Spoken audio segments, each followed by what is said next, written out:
Hey, welcome to a new episode of the WP Roundtable podcast, hashtag WPRT. You can join us over on WPRoundtable.show. That is our official website. This is episode number 202, WordPress Marketing Tips and Tricks with Matt Campbell from MyWeddingSongs.com and Las Vegas, Nevada. A little bit about me. I'm your host, Russell Aaron. I'm also from Las Vegas, Nevada. I'm a WordPress consultant, support specialist, Vegas WordCamp co-organizer, 2015 Vegas WordCamp lead organizer. Follow me on Twitter and my website, Russell Envy. And I just want to remind you that I will always tell you to make a backup before I ever give you WordPress advice. I'm Russell Aaron, and I approve this message. Let's get right on to it. Matt, thanks for joining me. How are you this morning, this afternoon, this evening? I'm doing well. For Vegas, it's actually a little chilly out, only in the 60s. So I noticed that this morning. I went for a skate this morning, and I put on a jacket, and I was kind of shocked by that. I had a beanie yesterday. It wasn't, it was pretty cool yesterday too. Yeah, man. Before it gets hotter. Did you already log into WordPress site today? Like, have you checked your things? Have you seen if there's any updates? What does your daily routine look like when you start? For me, I go right into Manage WP, and I'm looking for updates. I'm looking for themes, or I'm looking for some kind of notice that my site's offline. How does your day start with WordPress, Matt? That's an interesting way to start this. So the first thing I pick up is my cell phone. I'm looking at Google Analytics from the previous day's stats. Ooh. And then I go into Facebook, make sure there's no messages. And then I go into emails, make sure that's all good. And then I'm checking money. and then I'm checking money. I love it. I love that you end with money. It shows that you care about your visitors and how your performance is doing. And if that all checks out, I would assume you're expecting your money to show those efforts, and you're Right. doing that. Analytics is to show your efforts in marketing, correct? Yeah, and just like you, just making sure that there aren't any abnormalities. Abnormalities. Yeah. I don't know how to say that one either. We both failed. That's all right. Yeah. So, just making sure there's nothing out of whack. Yeah. And what's great too is you bring up whether your site's down or not. I use a tool that will send me an SMS if the site's down, so I don't have to worry about that. Do you use Search Console, or do you use a third party like Trello that's connected to like a monitor or something? I actually use Manage WP and then set up the settings to send me an SMS. I'm going to give you 5 points right off the top just because you use Manage WP. I love it, man. So, all right. So you come in the morning, and, I do the same thing. So where I work, we create email blasts and we try to get revenue that way. And so, first thing I do, I sit down, I look at analytics, and I change my filters to make sure I include yesterday's date. Mm-hmm. And, I go right to my campaigns. I want to see, did any of my links that we put out, or, anywhere that we have advertising, what do those look like? Have we had hits? Have we had converts? Have we made this process? So I do the same thing. And then Search Console is where I go next. The developer in me wants to know, do I have any bugs? Is mobile firing right? Is this doing, what it should be doing? Because if that's not working, then we're obviously not going to convert and, things down that way. But we're also people that like to watch things in real time. So when we're at the hotel and we send out an email blast, we're logged into what we use on the back end to, do our email blast. We can see in real time, we can see opens versus clicks. So we do things where it's like, all right, in the first hour, do you think we're going to go, plus or minus? We have our own voting line or betting lines. Right. And I actually kind of do the same thing with Google Analytics and real-time visitors. So I know there's a certain threshold where there's something wrong with the site if there's only 20 people on the site. You know what I'm saying? I guess we're just going to start bragging now. All right. So you have more than 20 people on your site at any given time. All right. There's a problem. Obviously, I'm not doing something that you're doing, because I'm lucky. I log in, I show Jill, and I'm like, hey, look, I had 5 people yesterday. This is great. So, all right, brag a little bit. I get it. So you are saying that if you see, how long is that time span? It's, under Immediate. 20 people immediately, and you Yes. automatically assume in your head that something is wrong and you start digging. Right. Yeah. Ooh. Yeah. And that's real time. Yeah. All right. So we obviously know that you care a lot about your content, and we know what your morning routine is now. You didn't tell us when you get coffee, but I'm assuming you get coffee before you even roll in. So, yeah, I don't drink coffee, so I'm drinking iced tea in the morning. That's my caffeine. I got iced tea too. Do you hot brew yours or do you cold brew yours? I cold brew mine. I hot brew it, yeah, but it's got to be Louisiana brand, not the Lipton. So you're already bragging about numbers and name dropping. All right, I get it. It's cool. So if you drink iced tea every day, you got to try that kind. I'm gonna have to now because I do drink, in fact, iced tea every day. The Plaza got me doing it, man. I go into the EDR and they have like one of those big things that you can pour on a coach at the end of the game. Like they fill that up with iced tea, and that's for the workers. So awesome, iced tea, man. All right, so cool. Matt, you have a website and it's called My Wedding Songs, and I didn't actually know what your website did for like the first couple of months that you started coming to the meetup. And then I looked at it. So what you do, and this is very important, I want to make sure I get this right. You curate playlists, and on those playlists, you're hoping to help somebody identify maybe 20 to 30 actual songs that they would like to base how their wedding reception is going to go. You're not curating the entire list. You're not putting like, I want Guns N' Roses after this. What you're doing is you're telling the person, hey, I went to myweddingsongs.com. Here's my list, and this is how I would like to tailor my music. And it's the DJ's responsibility to say, hey, they're into, Britney Spears, they're into this, and they're into Aerosmith. So based on the crowd, I got to play something within this genre. Is that it? Does that kind of sum it up? Pretty close.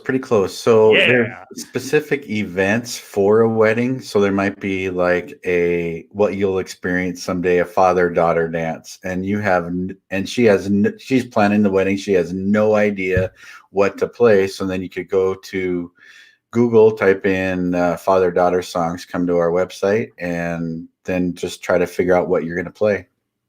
Interesting. But my biggest thing is you don't want to give your DJ 80 songs, because that's going to be the whole event. You want to just pick and choose, and then exactly what you said, say, here's the genres that I like, and then kind of leave it up to them and let them read the crowd. And the reason why you know this is... Yeah, I was a DJ in the 90s for 7 years, and I've DJ'd over 150 weddings during that time. Wow. So your website is very similar to what I would like to say is a lot of WordPress websites are. It's what you do. My website is based around support because that's what I do all day. Your website is based around curating things because you used to be a DJ and you saw a way to help people and curate this and turn it into a business, right? Right. Well, it didn't happen like that for 16 years. So a lot of growing pains during that time, but then finally figured out the magic formula. And, with what's going on in the world economy, probably shifting a little bit again. So, yeah, right. I want to get into that a little bit later. So let's talk marketing. Okay. So sure. You have this website, and clearly you have an about page, you have a home page. So you have essential content that, every website should have. That's actually going to be tomorrow's show with Niall, as we're going to go over that. Cool. But outside of that, tell us, what you do specifically with your website. What are 3 kind of components? Do you have an email platform? are you doing something with search? Do you have a way to, you know, fancy things up with your site? So, you know, I guess what I'm saying is, what are 3 key components to my wedding songs that you can share with somebody to say, if you're going to market, especially a niche that is more specific than, you know, broad, you know, where are we going? Number 1 is SEO. I would tell well, actually, let me roll back one. Ooh. I'm gonna throw one in there, and that is user experience on your website. People have to know who you are. They have to know what to do within seconds when they get to your website. That's bar none. User experience. You can have all of the greatest ads in the world, send thousands of people to your website, but if it's a terrible user experience, you just wasted all that money. I've said the same thing my entire career, is that, you know, functionality is better than visual aesthetics. You know, if it doesn't click, people don't buy, man. Right. Exactly. Interesting. User experience. All right. And then you say search.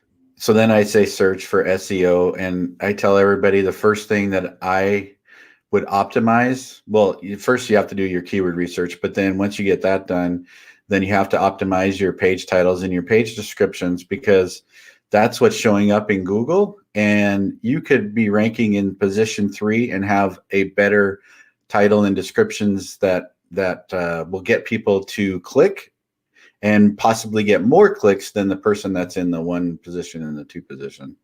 Interesting. So, you know, you make keyword research sound like it's this thing that you do for 10 minutes and, you know, you're like, hey, I'm cool. You know, that's a whole separate ride, my man. But yeah, sure. Yeah. You do your keyword research, and then, you know, you want to start optimizing your pages to, you know, obviously talk about those keywords. And, you know, what I have always learned about SEO is you try to compare it to something. So you say, you know, like wedding DJing is like building a house. And the reason why you do that is because when people search for houses or DJs, you have a potential to show up. That's, you know, my little clever hack. Do you have a little clever hack for SEO right out of the gate? I do. I'm dropping some knowledge here. So you've already name dropped numbers and already name dropped. So, you know, share with us as you have them. 3 things that has to be in every title and description: your keywords, a call to action, and a benefit to the reader. And a benefit. Ooh. And if you don't have the room, you can leave out the call to action, but you could have short words like call or request, or, you know, there's short call to action words that you can throw in there. So what would be a good example of that? So Las Vegas wedding planner, we're putting that to the beginning. That's what we want to rank for. Okay. And we put that near the beginning. We call that prominence. The closer it is to the beginning, the more important it is. The beginning of the page? At the beginning of the title. Gotcha. Okay. So we wouldn't want to have the best wedding Las Vegas wedding planner. You know, you want Las Vegas wedding planner at the beginning. And then after that, I would have the benefit. So Las Vegas wedding planner, have your fairy tale wedding, or a call for your fairy tale wedding, something like that. Okay. And then, you know, click here to learn more. Yep. And that would be interesting. Well, I'm going to have the call to action would be call. And then we could have down in the description, we can have more information like call Russ for your wedding planning needs. Yeah, call him. I'm here. You know, I'm definitely not that guy, you know, who goes through what. Fun fact about weddings: every wedding I've ever attended, I've caught the garter. The last wedding I went to, I actually jumped and I got my index finger, like it kind of ring tossed onto my finger, and I caught it, and another guy grabbed it, and I, you know, ripped it, and so I have I have a hutch at my parents' house. And I have like 5 garters in it from like the age of like 5 all the way up to like, you know, 25. Yeah, man. How about weddings? Do you do the chicken dance, or do you hate that song? Oh, I loved it. Well, it gets the kids busy, you know. And nowadays it's Baby Shark. So Baby Shark. I always I relate the chicken dance to like corn dogs at a fair. Like, you want one, but like you only want one. You're not gonna buy like 10 of them. So you only want to hear the chicken dance once, man. Right. I always compare that way. Cool. So you always want to put some kind of call to action, something that is your SEO title or your keyword, and then you're saying, all right, let's chum it up for them. Let's give them a reason why they want to do this, and then a CTA. Right. Cool. So let's talk about plugins. What is a plugin that you use on www.myweddingsongs.com? What's one plugin that you use? Let's talk about something. So my favorite, I know that there's a lot of people that are against Yoast, but I got to say that there's a million installs online, and Yoast has definitely been one of my favorite plugins, and we actually use the premium version too. And one advantage of the premium version is that if you do delete a page, it'll give you the option to automatically just throw in the 301 to, hey, you deleted this, let's just redirect it to a different page. I do love that if you, like you said, if you accidentally go ahead and hit publish, it says, hey, what do you want to do with it? And you can bring it back from the dead, or you can say 301 redirect, wherever you want, or, you can, you once it gets into the redirects, like you said, in the SEO premium, you can modify it from there, which is pretty cool. Is Yoast SEO or Yoast SEO Premium, is that one of your gets installed on every website, no matter what Matt Campbell's doing? Yes, the free version, no matter what, is installed on every website. Okay. And what I like about it too is, you don't always have to have the green light, but if you're working at 3 o'clock in the morning or 7 a.m., whatever is not your normal time, it'll tell you, oh, you forgot this or you forgot that, or your URL is too long, or whatever. It just really helps you to remember those important things. It keeps you in that lane as you're making, your journey, and you're not veering off. I get it. Right. I get it. It'd be really funny if it told you, like, it gave you like that cup of coffee warning. My car does this. Like if I drive for too long, it will say, take a break, pull over, do something. It'd be funny if Yoast did that. It's like, hey man, I know you've been up since 3 a.m., brother. Like, go take a break. It'd be really funny if Yoast did that. Talking about that, it would be funny if you went to hit publish and it said your score is only 8 out of 10. Are you sure you want to publish? That would be funny. Like if you have to actually get like a 6 out of 10 at least just to hit publish. Right. Oh my, that is good. Awesome. That is a really good thing, man. That you just find people like nitpicking at little tiny things just to get. Oh, I love it, dude. Yeah. We gotta call Juice to make that a thing. Like that's being added. I'm gonna ask Matt. Let's do that a thing, man. Yeah. All right. So Yoast.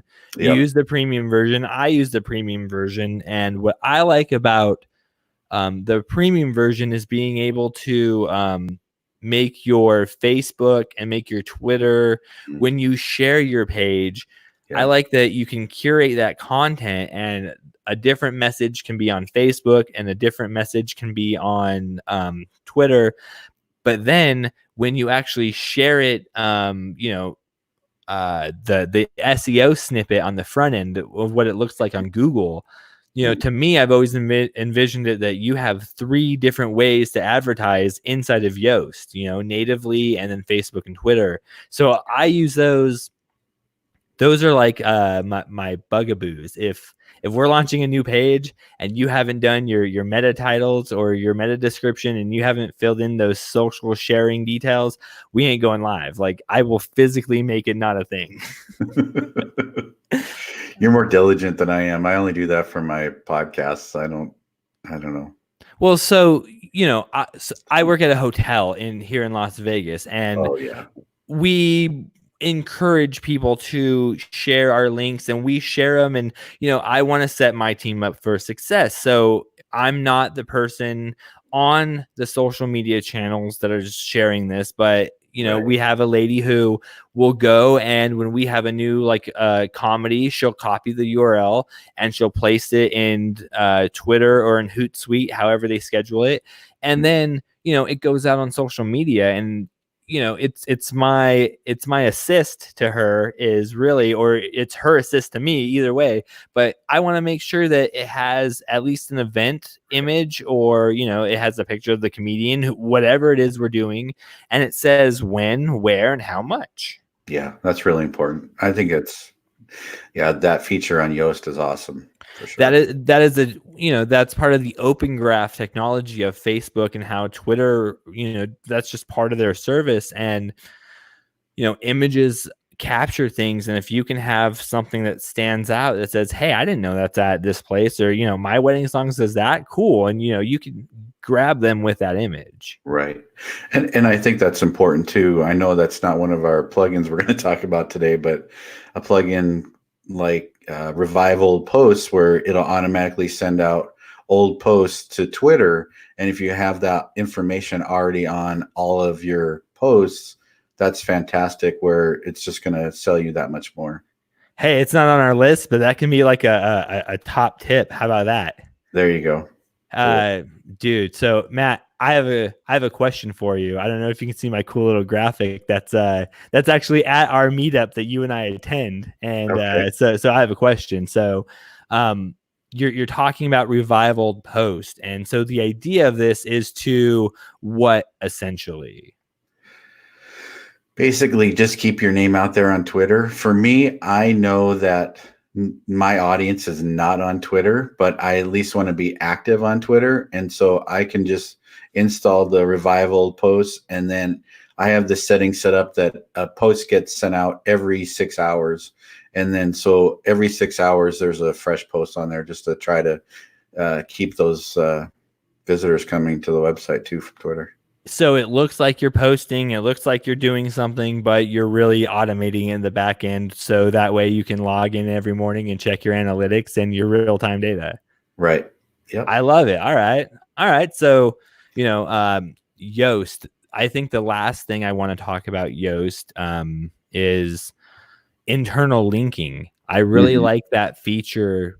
I think it's very important. And I'm going to bring up something that I don't even think a lot of people think about. So, AMP, the AMP project, the accelerated mobile page project, is a real thing that people need to A, get on board with if you're not, but B, if you don't know how AMP works, right out of the box, you have a nice looking page that loads quickly, and it's not loading a lot of resources, but what it's also not loading by default is your menu. It's not loading your actual navigation. So if you don't have some kind of link on your post that says, hey, I have this other post, or here's the next one in line in the series, then, someone's going to get to your AMP page and they're going to read a lot about it, but then they're going to either have to leave that great experience to go to your, hopefully other great experience on mobile, but AMP is, I think, always going to be better. So what I like about the Yoast internal linking is where it says, hey, you should check out linking to this, or these are other articles that we think you would benefit by linking to. Just by doing that, not only is it going to raise your scores, or it's going to help improve your search, but it's going to help your, like you said, your UI, your users navigate to the places that you want them to in your sales funnel. Right. Yeah. Very internal linking is extremely important. That's actually what I'm working on right now, is going through old posts and creating more internal linking.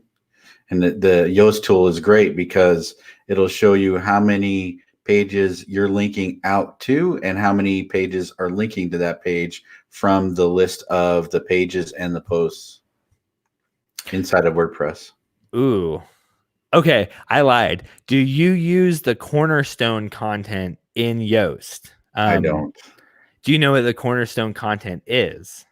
I don't. I know of it. I don't use it though. I can't have not experts on my show, bro. Like, you're name dropping, but you're not sharing knowledge, man. Like, are you just on tour? Is that what this is? All right. Right. So Cornerstone content, if I understand this correctly, each website has a cornerstone upon which it stands. So, you know, if you had a support business, one of your cornerstones would be your actual documentation. So, you know, what you would want to say is you want to say that this page is like a key cornerstone, and then, you know, you start doing children underneath it, and you're building structure to how your Yeah. So it's kind of like the silo philosophy. That's what I was trying to get to. So what you do is you say, this is the granddaddy page, and then off of this, here's everything we've written or everything that we've done, and you're building a tree basically. But for a cornerstone, you know, you can say that, you know, I have 3 niches. You know, I do weddings, I do daddy-daughter dances, and I also teach people how to DJ on the side. You know, those would be your 3 main cornerstones, and then this is your content underneath it. Gotcha. I don't do that personally myself, but that is something that why this has been going on, that we've been building at the plaza. Because, you know, we have hotel rooms and we have conventions, which is a big thing. We have a rodeo arena. There is a downtown horse arena in a parking lot, my man, like carnival style, which is kind of cool. Yeah. But, you know, so we have Cornerstone, we have a steakhouse, like there's plenty of stuff that's going on there. And so, you know, we've been refactoring, and obviously this is something that Yoast feels is important to how a website should have something. So, you know, we've been taking this downtime to experiment with that. Yeah, I actually just do that from what I've learned in the past, where now we have 7 major categories that are in the main menu. And then instead of having, as an example, instead of having a love songs category, now we have a love songs page that lists all of the posts and pages that fall under the love songs category. Do you have a category just for Seal?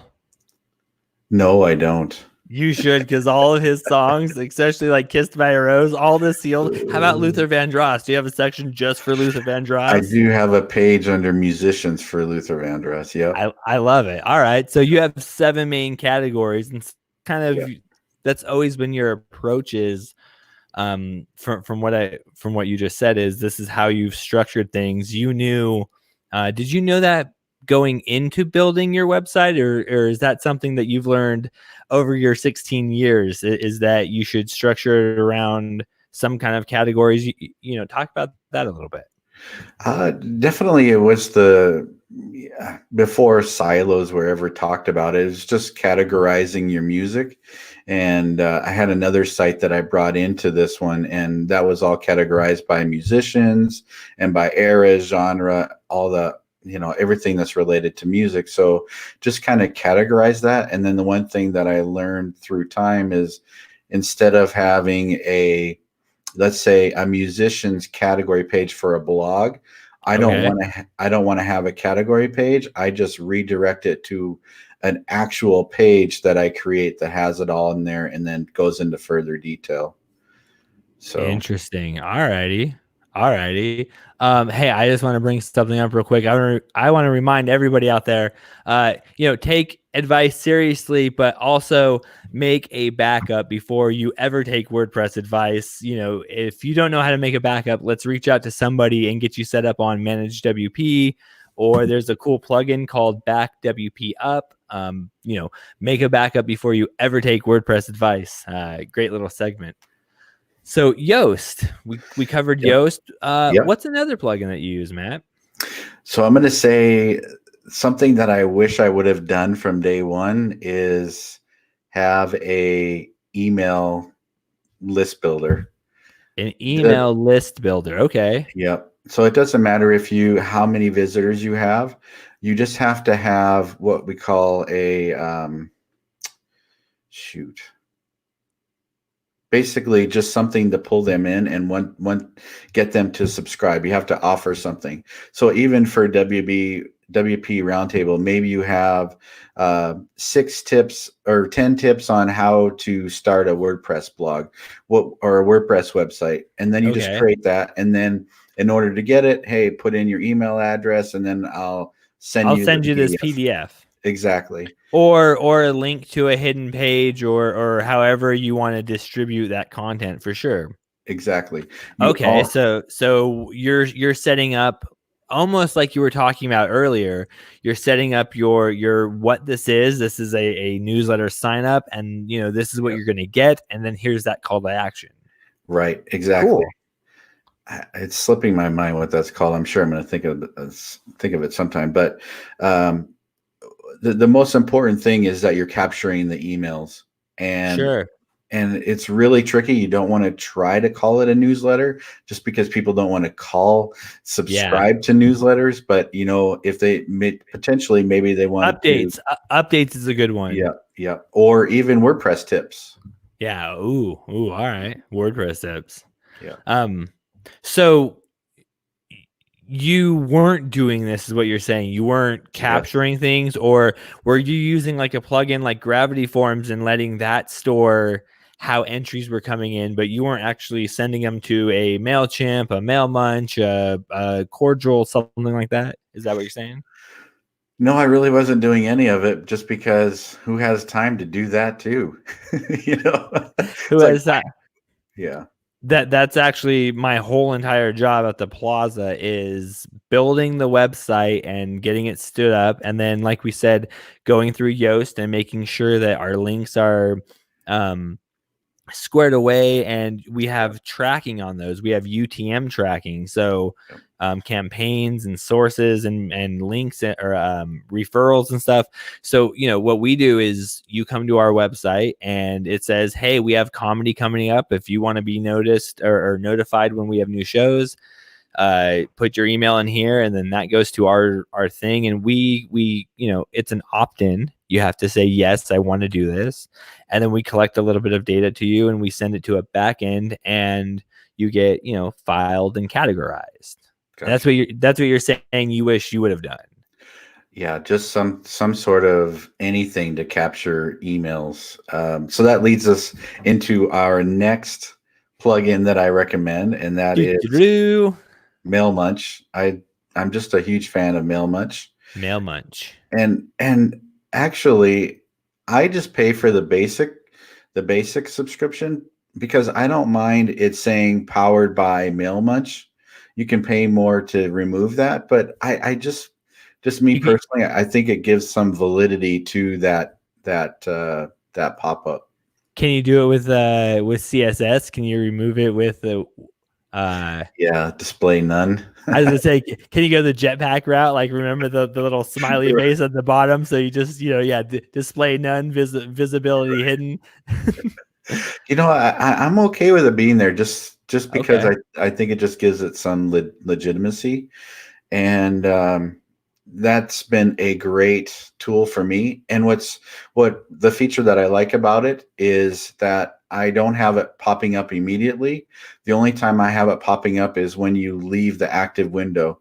So it doesn't pop up until you go up into the browser where you're potentially going to close, or you leave the screen. So interesting. Here, I'm going to bring it up right here. So this is mailmunch.com. And so you said that you use the essential one? I am using the essential one, yes. Cool. So everything free, plus you get 10 landing pages. Do you in fact use the landing pages? Let's go through this real quick. I don't. How about the autoresponders are very important. Do you use the autoresponders? Actually, I do that through Mailchimp. So I connect Mailmunch with Mailchimp, and then I do my autoresponders from Mailchimp. Okay. Email broadcasts. Do you know what those are? Email broadcasts. I do not use that feature. All I'm trying to do is get everybody into my Mailmunch, and then I manage everything from Mailmunch. From Mailchimp, get them into Mailchimp.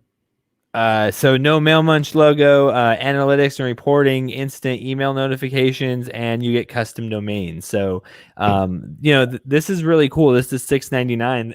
I'm actually going to look into this for my own personal stuff.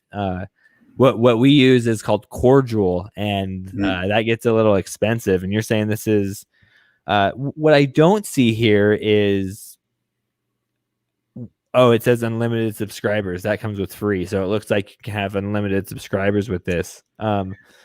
Interesting. So do you actually build the forms here, or do you use a plugin like a Gravity Forms and tie it in with a service that like an add-on, or how do you use this service on myweddingsongs.com? So you're building the forms directly inside, and basically with the smaller package, you're able to get basic designs. So if you want something fancy that looks really cool, for me, I think it's the message, not how cool it looks, whether people are going to subscribe. Yeah. So that's why I just have the basic. But it's really cool. You go in there, you have your main message, because you never want to say subscribe, so you can have the call to action on the button. Yeah. Then you have all the settings, like I said, when you want it to pop up, when people are potentially leaving. And you can even have one that takes full screen, where I'm not a huge fan of that one. I just want to take up a small thing where they can just go ahead and close it. Another popular thing is having a pop-up style or something at the bottom, so it only takes up the bottom real estate. Even if it's on a phone, it only takes up that. That's something that we do. So, dude, this is great. I'm glad you shared this. If anything, I got something out of this episode other than a name drop and some other fancy things. But MailMunch. All right, so this is how you are bringing people into your mailing list, and then you are separating them, categorizing them, much like you would do a post or a page. You put them into a category, and then you said these go to Mailchimp. Mm-hmm. So is that a feature on the back end, or is that something you have to export a CSV, import a CSV? It just connects. It's in the settings where MailMunch will connect right to Mailchimp, and then add them right to whatever your selected audience is. So are you also obviously you're paying at least $6.99 a month plus taxes and other hidden fees, no motorcycles after 3 p.m. But are you also paying for Mailchimp as well?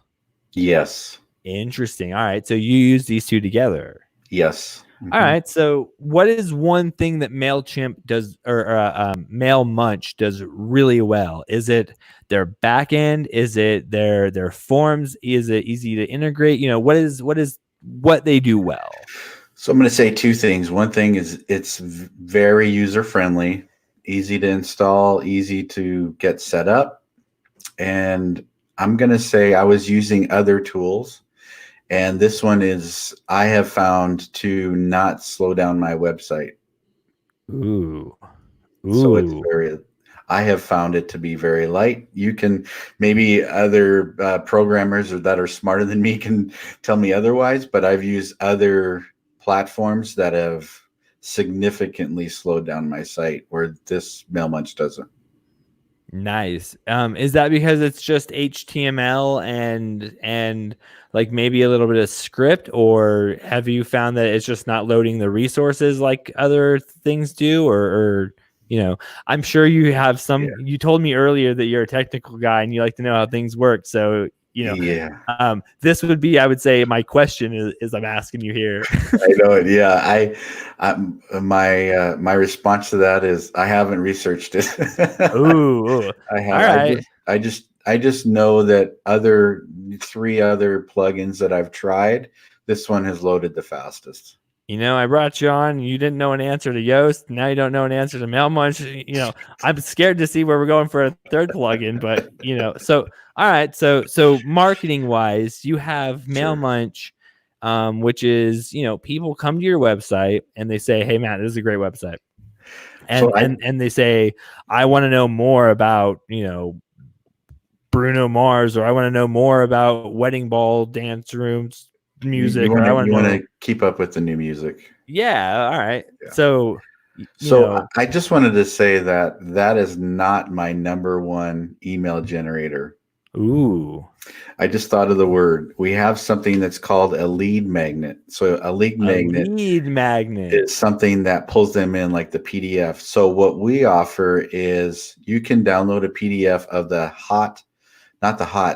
100 greatest wedding songs of all time. And that lead magnet is our #1 source for emails. So now that's just to get them into the system. Correct. And then are you hitting them with an autoresponder that says, hey, thanks for this, here's the link, and if you're also interested, sign up for these other categories? Or is that something that you do on the back end?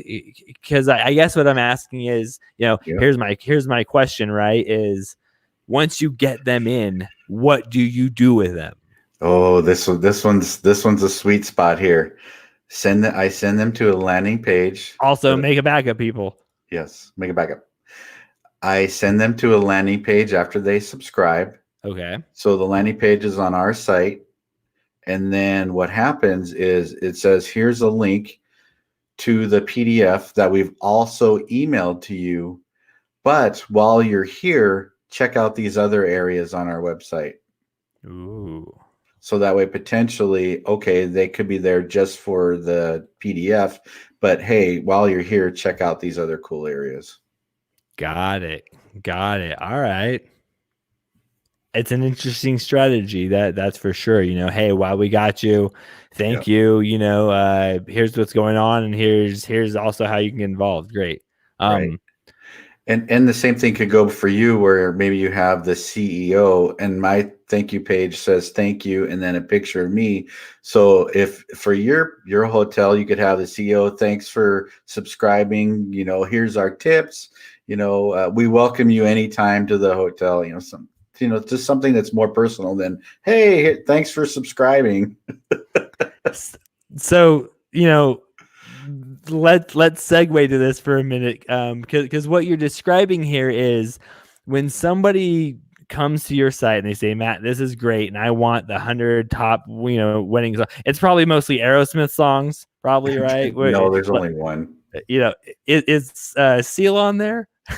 No, Seal's not on there. Okay, so obviously now I got to sign up. Now I got to figure out who's on this list. So there's your lead magnet. So sign up for this, and then you have a landing page that says, hey, thanks for your interest. My name is Matt. This is my wife, and we do this. Here's our story, and thank you for signing up.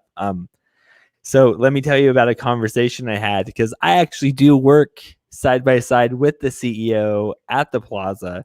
We have a podcast together. It's called On the Corner of Main Street.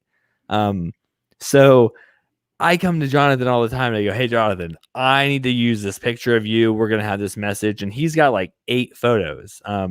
One in front of like the neon downtown, because we're a Vegas hotel. So we have the neon lights. So, but it's all these marketing pieces that were, his picture was taken because, not only does he look good, but like he's trying to also promote in the back of him, like this is a thing to do, or he's got a great picture in Oscars. That's so cool. Even your imagery can go a little bit farther. So anything like you were saying, to say this is my personal spin, this is what we do, and get to know me, I'm the CEO, or I'm the whatever. Do you have a little image with your signature? Do you have like a little JPEG that says like Matt CEO? I do. I do. Ooh, I nailed it, man. I got it right on the head on that one. Yep. Was that something? Was that something you did one night because you were just up at 4 a.m. and you're like, what is this page missing? It's really missing my signature. So what's great is when you're maintaining websites, you from past experience, and then I do. You'll see things on other websites. It's like, yeah, that's really cool. I need to do that. Dang, that's cool. So another company did that. The website that I was maintaining, they said, yeah, let's put the manager's face on there and then his signature on there. I'm like, wow, that's a great idea. I need to do that on my site. That is a really good idea. Wow. That is one thing that I plan on talking much more on this show is my experiences with support and seeing things. And, a lot of my knowledge comes from just having conversations, not only with people like you, but when I was working for the big company, you were a customer of them. And, I even got to modify and tweak some of your actual wedding stuff. I think it was WP Rocket, or caching. And then you had some custom stuff built, which is really cool. Maybe we'll get you on the show to talk about that again. So, all right, you're managing support.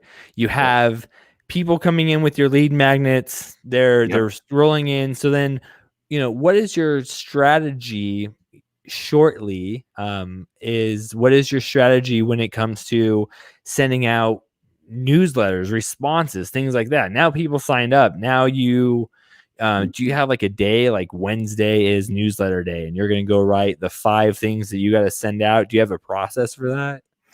Yes. Well, it's great. Here's my monthly checklist. Wow.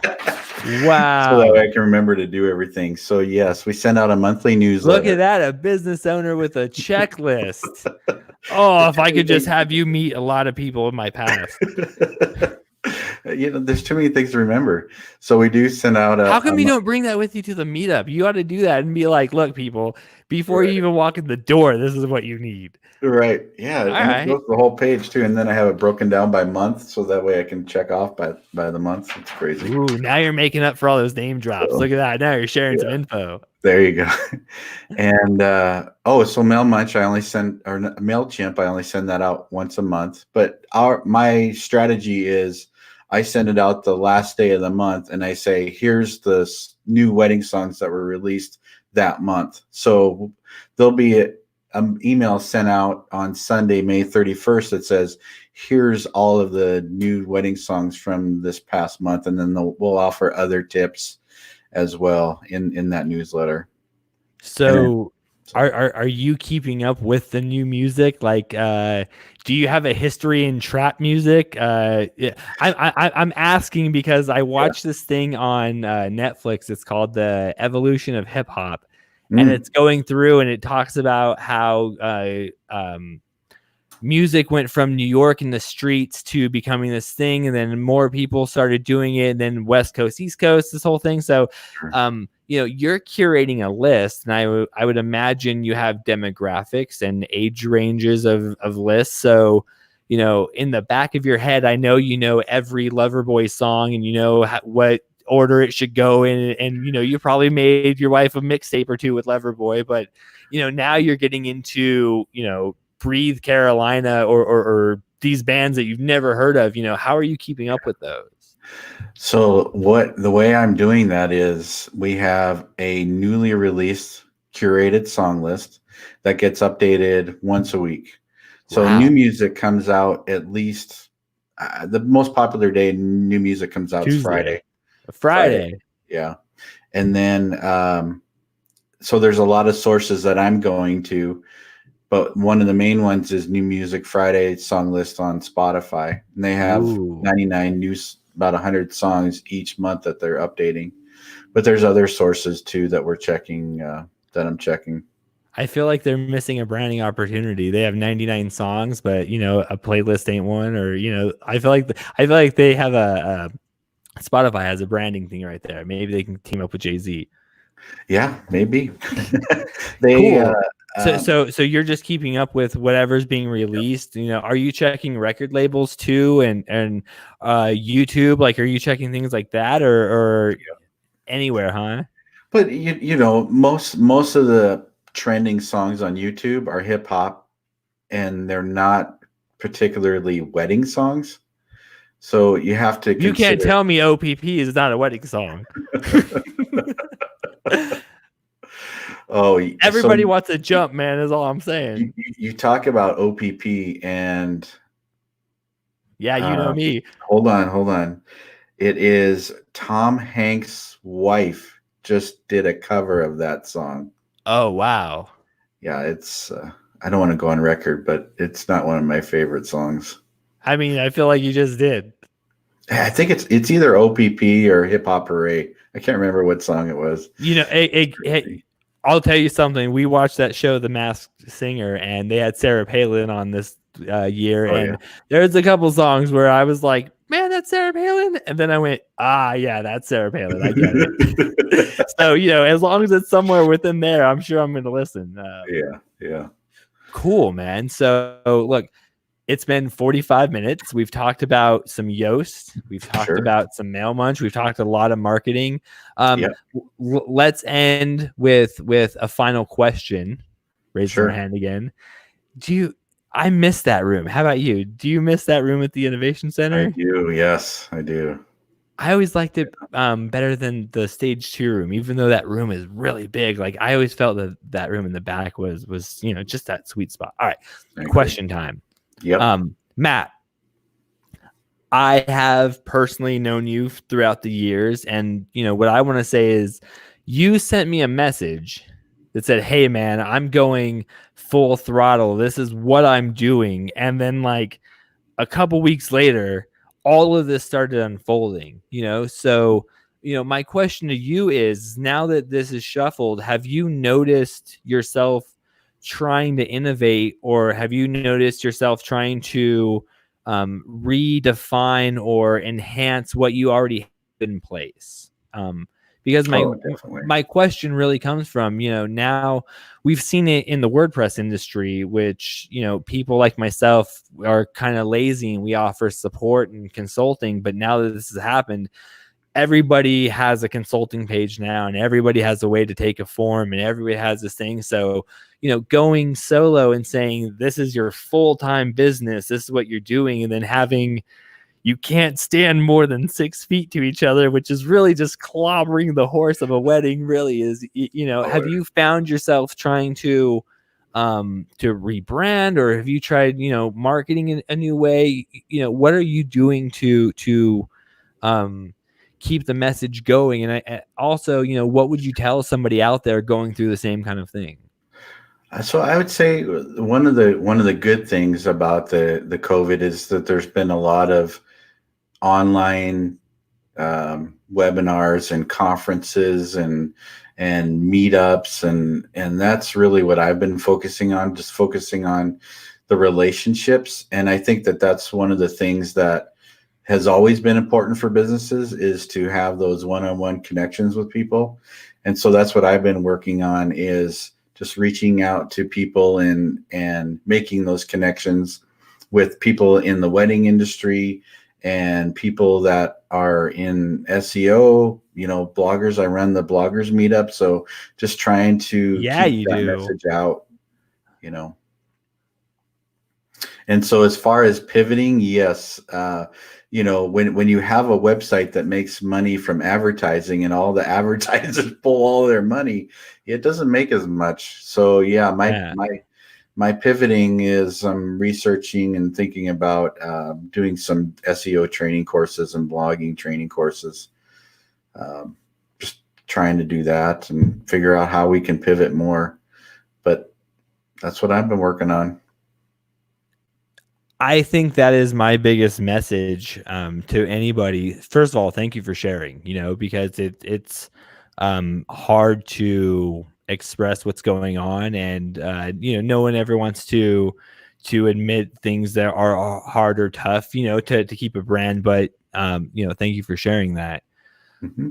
The biggest thing, I guess, the biggest message I always tell somebody, whether they want to start a website or not, is, can you personally, Matt, can you nonstop, never shut up about DJing so much that you could create a new page every day and you would wow yourself? Now, those are bullish extremes that I'm going to, but I make the comparison that, I know WordPress inside and out. I've been doing it since I was knee high to a duck. So, I can go on. Same thing. I have a whole website about NASCAR. I know almost everything I can think about racing, tuning a car, telemetry, things like that. So, that's why I got into websites, and that's why I got into blogging, because I don't stop talking, obviously. But, Is that why you started doing this, or when you started using WordPress, is that something you knew, like, I know so much about DJing, let's do this, or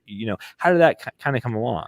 It was it actually started in 2003. I wanted to have a website to help people plan their weddings, and that was weddingmuseum.com. And that I actually knew PHP, so you could subscribe and create a free wedding website. We had a directory. We had it. So from day one, it's always trying to help people with their planning their weddings. Yeah. And then eventually we just noticed that most of the people were going to the wedding songs and the song list. So then we just converted to My Wedding Songs. But for me, yeah, my why is definitely to help people and to keep up with the new music, because DJs, there's so many sources for new music, and a lot of couples don't want the same music that's at every single wedding. So, yeah. Hey man, thank you for sharing today, Matt. Sure. Always a pleasure seeing you at meetups and offline, online, and at your bloggers meetup. Where can people get a hold of you more, or if they have questions, or if they just want to see your work, where can people find you? I'm primarily at myweddingsongs.com, but if you're a Facebook user, you can reach out to My Wedding Songs, Instagram, My Wedding Songs too. So I'm like I said, I'm not much on Twitter, even though I know a lot of developers use Twitter. I'm just not there much. So yeah, sure. I use Twitter more now than ever, but I used to go to WordCamps and I only use it then. And then I started missing WordCamp people, so I started using it more. Now I have half of my voice in the WordPress industry and half of my voice is in the local casino industry. So if you follow me on Twitter, you're going to either get 50% of WordPress or 50% of some Vegas thing that's going on. At least you know what's going on. Yeah. And congrats to you, Russ, for the branding and restarting this show, and definitely wish you a lot of luck too. Hey, thank you, man. Hey, speaking of branding, let's go ahead and end this out. So anybody who's watching at home, you must be watching at home, and you're playing the live game, follow us over on Twitter. You can follow us, WPRT Table, Twitter over there. And we're also over on the YouTubes. Remember to make a backup. Over on YouTube, please go over, hit subscribe, hit the little bell, put the little icon things around it so you'll be notified every time we go live. We have a show tomorrow. It is episode 203 with Niall Flores. Everybody get ready for that. This has been another new episode of WP Roundtable. I want to remind you guys, once foremost, please make a backup before you take any WordPress advice. Save yourself the hassle. It's not if, it's when you are going to need a backup. And with that, we're out. Thank you, everybody. This is the end. Matt, thank you for your time. I'll catch everybody.